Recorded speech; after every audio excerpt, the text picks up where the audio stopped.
No nii, Ott Tänak, esimeste katsete järel liidripositsioon, et viimaste aegade võrdlus võib hommikuga vist väga rahul olla või? Esimesed 2 katset olid tegelikult väga okeid, et auto toimis suht normaalselt ja sai oma rütmi sõita, et oli väga okei, aga alates 3. katse suht algusest peale mingil põhjusel üli alajuhitav, et ma ei tea, kas see tee karakteristika muutus nii palju, aga jah, kuidagi auto olemus läks täitsa teist nägu, et peale seda viimast 2 olid päris keerulised. Ometigi viimasel katsel olite Hyundaidega sina ja Formeau ikkagi toetadest üle ja saite isegi pisikese vahe sisse sõita nendega.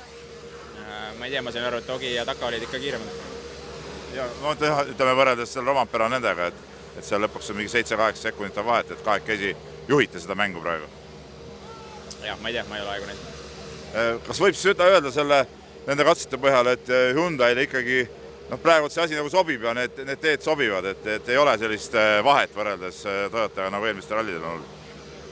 Ja sellist vahet kindlasti ei ole, aga hetkel ei saa öelda, et kõik hästi ka on, et eks kindlasti esimest korda servidesse ja kõik teevad oma muudatused teisele ringile, et loodetavasti meil läheb õiges suunas, et praegu kindlasti on vaja, et jah, hetkel ei ole kindlasti liiga hästi. Kuidas? Alajuhitavusega tekkinud probleem, kas see ütleme, selle hommikuse osa lõpuks läks paremaks? Ei läinud.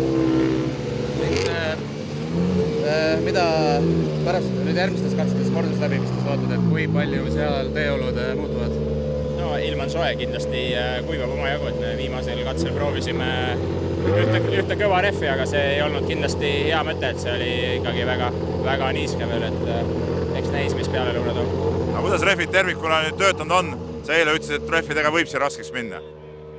Ei, no jah, ega nad kõige mugavamad ei ole, aga püsivad ühes tükis, et see on suur asi ja kindlasti väga positiivne. Edu!